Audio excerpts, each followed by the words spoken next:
Bienvenue sur votre chaîne Centre de la Sagesse Pure. L'endroit idéal pour apprendre et grandir ensemble dans la sagesse. C'est encore moi, votre sage homme. J'espère que vous allez bien aujourd'hui. Je vous ai ramené un message qui est bénéfique premièrement pour les hommes et pour les femmes. S'il vous plaît, écoutez cette vidéo attentivement jusqu'à la fin. Et vous savez quoi? Si vous écoutez ce message, sache que vous êtes heureux et chanceux, que la destinée vous connaît personnellement. Salut mes amis, avant de commencer, si vous n'êtes pas encore abonné sur notre chaîne, abonnez-vous et mettez vos commentaires à la fin des vidéos. Et surtout, n'oublie pas d'aimer la vidéo. Maintenant, préparez-vous pour écouter la sagesse du temps. Peut-on vraiment aimer quelqu'un après l'avoir trompé? Il y a une question que beaucoup de gens n'osent jamais poser à voix haute. Une question qui fait mal. Une question qui dérange. Une question qui divise. Peut-on vraiment aimer quelqu'un après l'avoir trompé? Pas est-ce que c'est excusable, pas est-ce que c'est pardonnable, mais est-ce que c'est encore de l'amour? Parce que si tu as déjà trompé quelqu'un, ou si tu as été trompé, tu sais que cette question n'est pas théorique. Elle te colle à la peau. Elle revient la nuit. Elle surgit quand tout semble aller bien, puis soudain, plus du tout. Et le pire, c'est que tout le monde a un avis là-dessus. Si tu trompes, c'est que tu n'aimes pas. On peut aimer et faire une énorme erreur. Quand on aime vraiment, on ne trompe jamais. L'amour, ce n'est pas si simple. Alors, qui a raison? Aujourd'hui, on va aller beaucoup plus loin que les phrases toutes faites. On va parler de ce que personne ne dit, même entre amis, de ce qui se passe dans la tête et dans le cœur de celui qui trompe, et de celui qui découvre la trahison.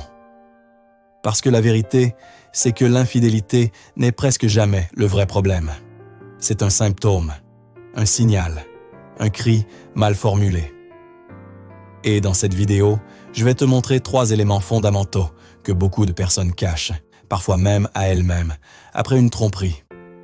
3 éléments qui déterminent si oui ou non, l'amour est encore réel, ou s'il est déjà mort. Reste jusqu'à la fin, parce que la conclusion pourrait bien changer ta manière de voir l'amour, le pardon et toi-même. Pourquoi cette question fait si mal? Si cette question te touche, ce n'est pas un hasard. Peut-être que tu as trompé quelqu'un que tu penses aimer sincèrement, tu as été trompé, et tu essaies de comprendre, ou tu as peur de tromper, ou d'être trompé un jour. Dans tous les cas, il y a une peur commune derrière cette question. Et si tout ce que je croyais sur l'amour était faux? Parce que l'infidélité casse quelque chose de fondamental, le sentiment de sécurité émotionnelle. Avant, tu pensais connaître l'autre. Avant, tu pensais savoir où tu en étais. Avant, tu pensais que certaines lignes ne seraient jamais franchies. Et puis, elles le sont. Et là, 2 récits s'affrontent. Le récit moral, c'est impardonnable. Le récit émotionnel, mais je ressens encore quelque chose. Et c'est précisément dans cet espace-là, entre la morale et l'émotion, que naît la confusion. Une vérité que peu de gens acceptent. On va poser une base claire, dès maintenant. Tromper ne signifie pas automatiquement ne pas aimer. Mais aimer ne justifie jamais de tromper. Ces 2 phrases peuvent coexister. Et si ça te dérange, c'est normal. Parce que l'amour, contrairement à ce qu'on nous a vendu, n'est pas un état pur et cohérent. C'est un mélange de désir, de peur, de blessure, de manque, et parfois de contradiction. La vraie question n'est donc pas « Est-ce que l'amour existe encore ?» La vraie question est « De quel type d'amour parle-t-on » Un amour immature, un amour dépendant, un amour égoïste, un amour inconscient, ou un amour capable d'assumer ses actes, et c'est là que tout bascule. Ce que cache souvent une tromperie.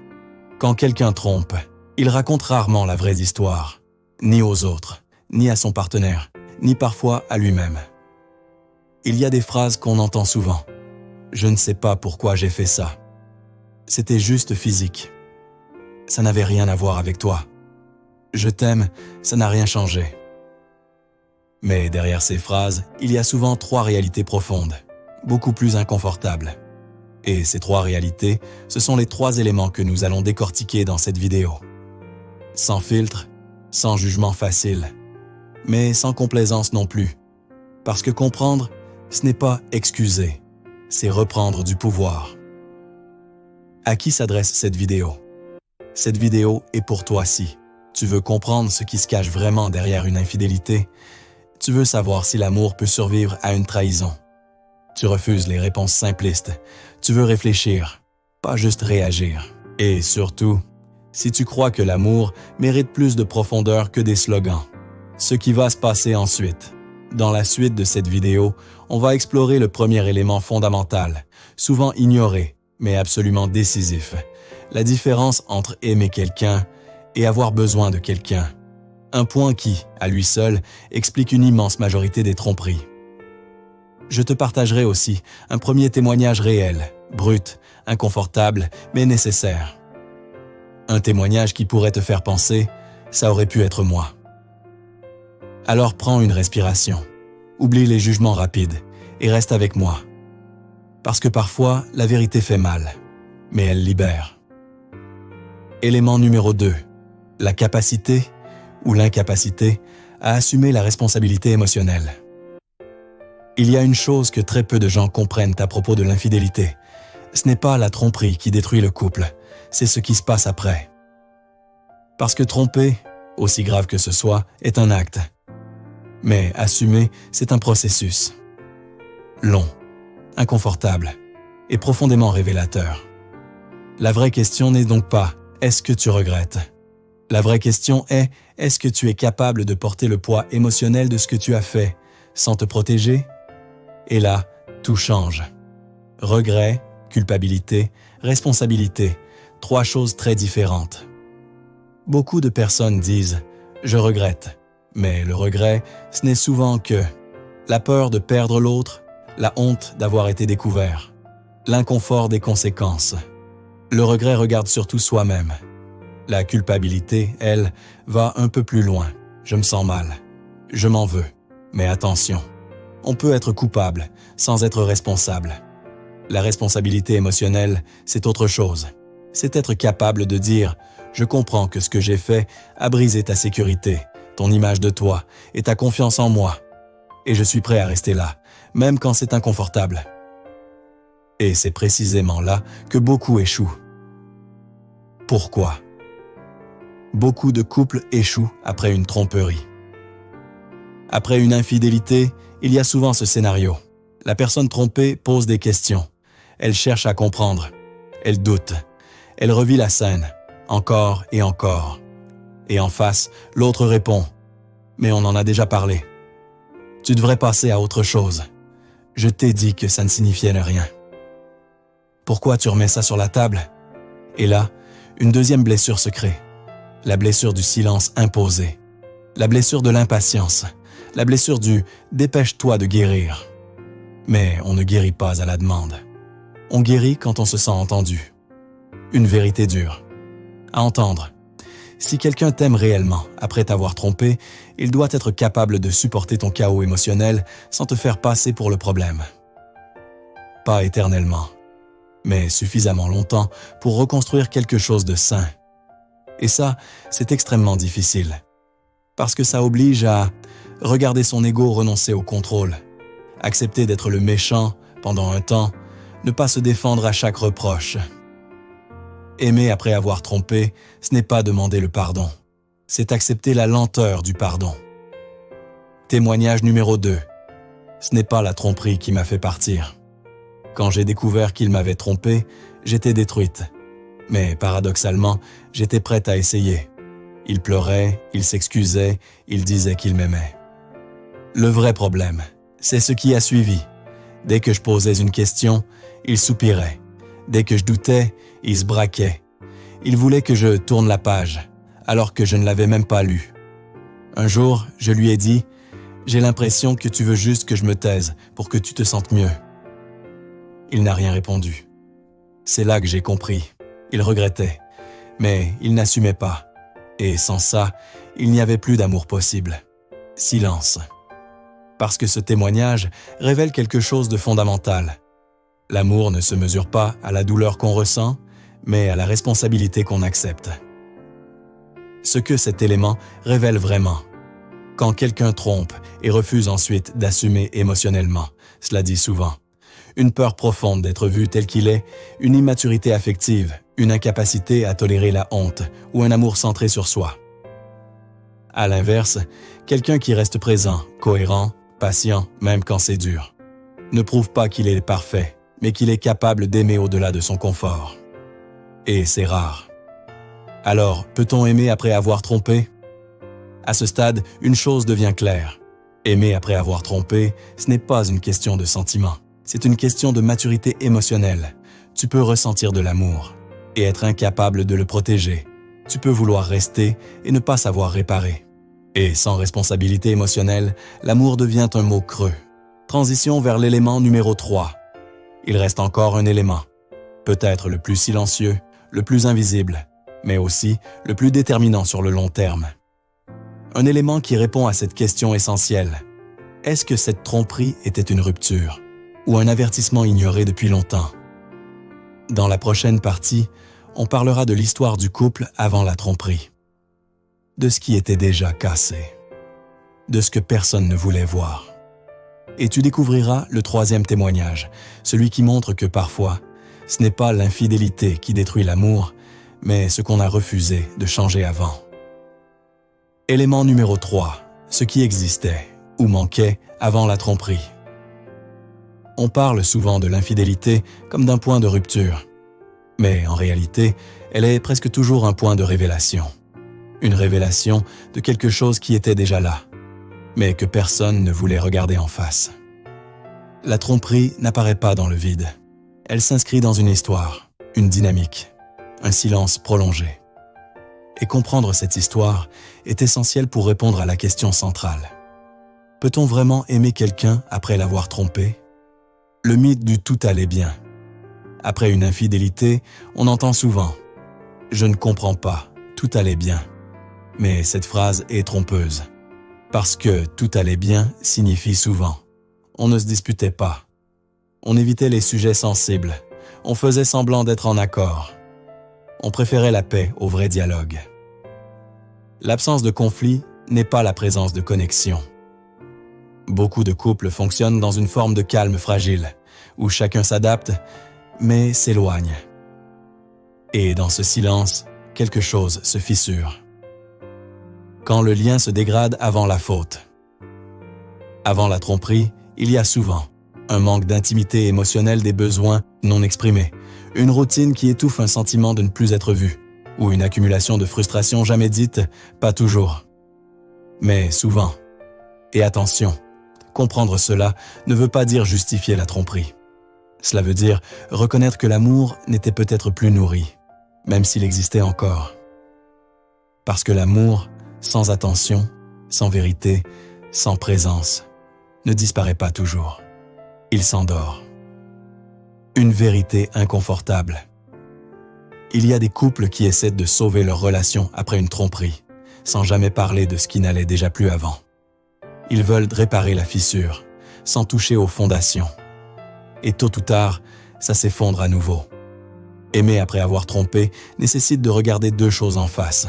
L'acte de trahison, l'état réel de la relation avant cet acte. Ignorer l'un ou l'autre, c'est reconstruire sur du sable. Témoignage numéro 3. On n'était pas malheureux, on était absent. Quand elle m'a trompé, j'ai cru que tout s'était effondré d'un coup. Mais avec le recul, je me suis rendu compte que ça faisait longtemps qu'on n'était plus vraiment là.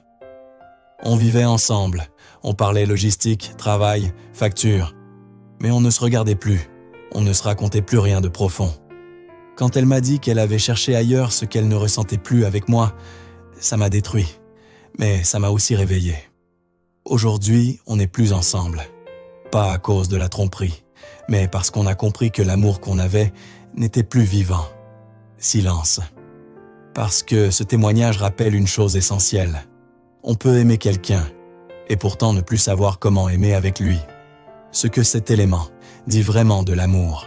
Si l'amour était déjà fragile, déséquilibré, étouffé ou nourri par l'habitude plus que par la présence. Alors la tromperie devient souvent le révélateur brutal de ce qui devait être affronté depuis longtemps.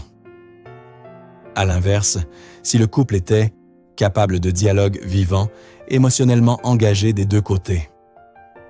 Alors la tromperie, aussi grave soit-elle, peut parfois devenir un point de bascule, pas une fin automatique, mais seulement si les deux acceptent de changer vraiment.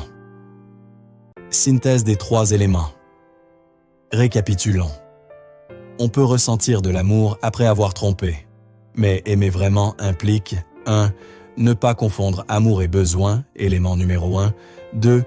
Assumer pleinement la responsabilité émotionnelle, élément numéro 2. 3.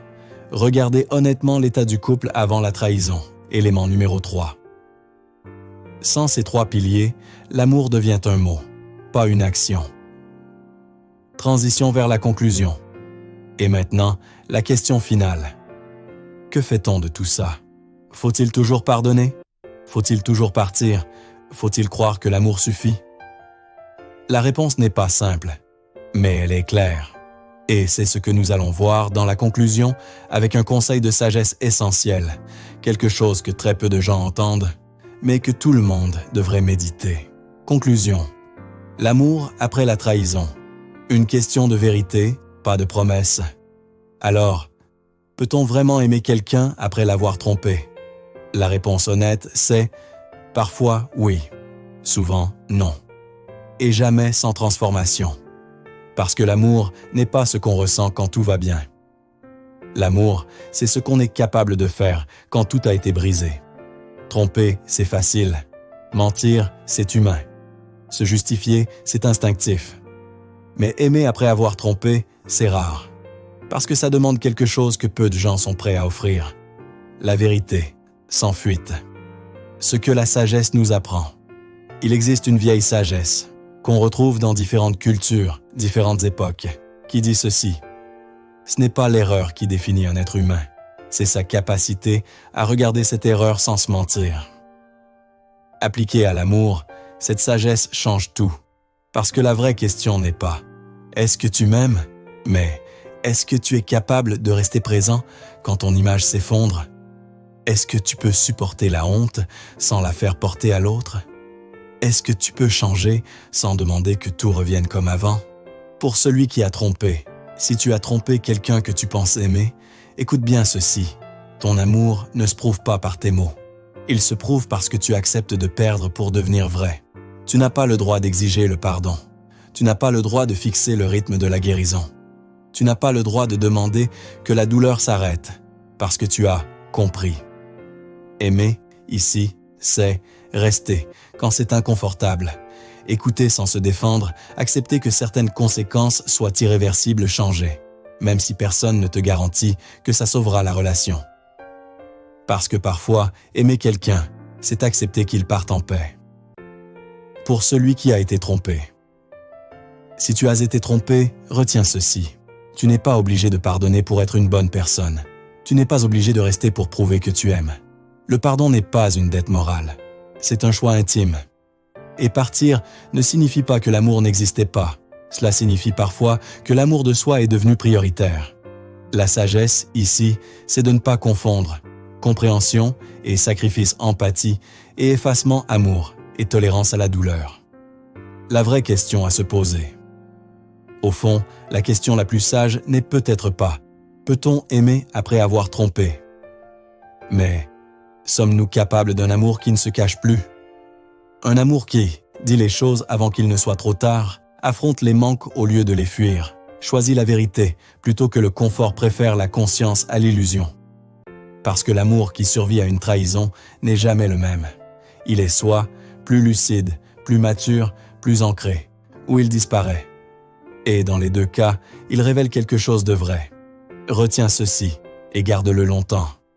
L'amour ne meurt pas toujours quand il y a trahison. Il meurt quand il n'y a plus de vérité. Et parfois, la plus grande preuve d'amour, ce n'est pas de rester. C'est d'avoir enfin le courage d'être honnête avec l'autre et surtout avec soi-même. Si cette vidéo t'a parlé, prends un instant, réfléchis, pas à l'autre, à toi. Et si tu penses que cette réflexion peut aider quelqu'un, partage-la. Parce que certaines vérités ne réparent pas les couples, elles réparent les